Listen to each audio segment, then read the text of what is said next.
G'day, welcome back to my third video. I'm Peter, I'm a licensed assessor instructor. Most of my videos are based around Australian law. Although forklifts are forklifts no matter where you are in the world, they all do the same things and they're all just as dangerous. Without any further ado, let's get into the first video. It's one of my favourite. I have a bit of a laugh on that one, but I'll let you develop your own opinion on that. You'll see what I mean when I start playing the video. Forklift's backing out. It's a shipping container forklift. They're backing out of a stack of shipping containers. He's got a shipping container up high and he's turning. What could go wrong there? Let me have a look. As it starts leaning. But the stupidity doesn't stop there. You see this guy walking up to the forklift while it's tipping and rolling. I mean, God knows what could happen with that machine. It could bounce back the other way. You don't know. You'd be running in the opposite direction. That was amazing. That guy didn't get himself killed by the forklift as it was bouncing around. Mate, personally, I'd be running in the opposite direction. But I don't know what you do. You might be braver than me. I'm not that brave. Okay. Let's get into the second video. They call it Batman. And he must be Batman. Let's have a look at this. Reversing the forklift. Hits a bump. Uneven ground. And he's lucky he didn't injure himself. So lucky. I don't know how he did that and survived. That forklift could have easily landed on him, crushed him, no seatbelt. Unbelievable. Anyway, that's the second video. The third video tells you why you should be slowing down when taking corners. Have a look at this one. Pretty awesome. It's a high reach truck. It's a high reach forklift. Not the one you see in the screen. You see the one that's coming up from the doorway. Hammering down the pathway. Wants to take a corner, turn, and there you go. Look at that. Leaning sideways. One guy jumps for his life. And nearly someone got killed. Unbelievable. All we've got to do with that stability triangle, we'll talk about that a bit later. The stability triangle. Lucky no one got hurt. Now let's look at the fourth video. Now a combination, I think, on this one of speed and uneven ground. I think the ground's sloping off a bit. But let's have a look. You get your own judgment here. What's happening? Taking off, swings it around. Now a bit of speed and probably sloping ground. I don't know if there's a gutter there or not. But yeah. That stability triangle, again, it's a nasty little thing, that triangle, isn't it? Yeah, you go outside of that stability triangle, that's what you're going to end up. Sideways. Video number 5.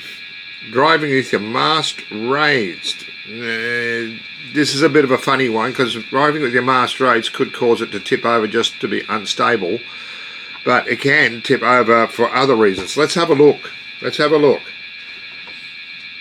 You'll see it in a second. Comes out the doorway. He's hit the top of the door. Forklift's tipped forward.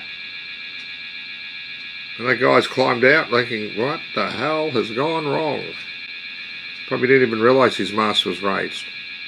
Video number 6. Let's have a look at this one. Another shipping container one. Now that's definitely driving with your load raised or your mast raised, your load. You don't even necessarily have to have a load up there to upset that stability triangle. Taking a corner a bit too fast and it loses its balance. Hopefully that guy's alright, I don't know, can't see, can't tell. But very interesting, isn't it, that stability triangle. They have so stable forklifts, unless you do the wrong thing, they become very unstable. This next video, so many things wrong in it, but the forklift still ends up sideways. They're trying to tow a forklift off the back of a truck. Let's have a look and see what happens. Pulling the tow truck off. Oh, look at that. Holes, pits, uneven ground, Too much going wrong there. Too much going wrong. What are you going to do? Video number 8. Reminds me of an investigation I had to do once. I was called to a company, not mentioning any names.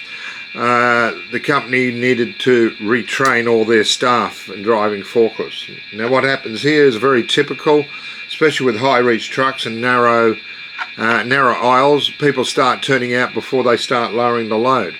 But what they don't realise is the load can get caught up top. As you turn out, pulls the forklift over sideways. Let's have a look at it.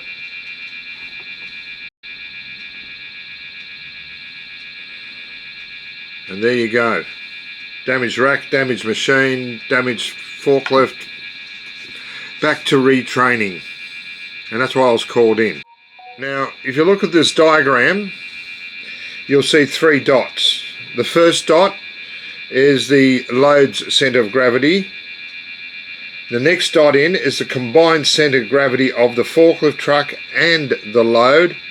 And the rear dot is the centre of gravity of the forklift. Now the key piece here is the load's centre of gravity. If that moves forward, it will bring the combined centre of gravity of the forklift and the load forward. If it brings it forward too far, it can come out the stability triangle. Now I don't know if this next diagram will help you, but the stability triangle is more of a pyramid than it would be a triangle. If you look at this next picture, you'll see a pendulum. The pendulum will represent the load. The lower the load is, the more stable your forklift is. The higher your load is, you'll notice that stability triangle gets smaller. So you've got less room for resistance, or less room for your forklift when you're turning, less room for that centre of gravity to move when your load is raised, and so on. So what can make a forklift tip over? Well, there's a lot of things that can make a forklift tip over. Load raised in the air, turning too fast, or left or right, uneven ground, hitting overhead structures, load not packed even. So there's a lot of things that can make the forklift tip over sideways, forwards or backwards. Thank you for watching. Remember to like and subscribe so you can get my next video.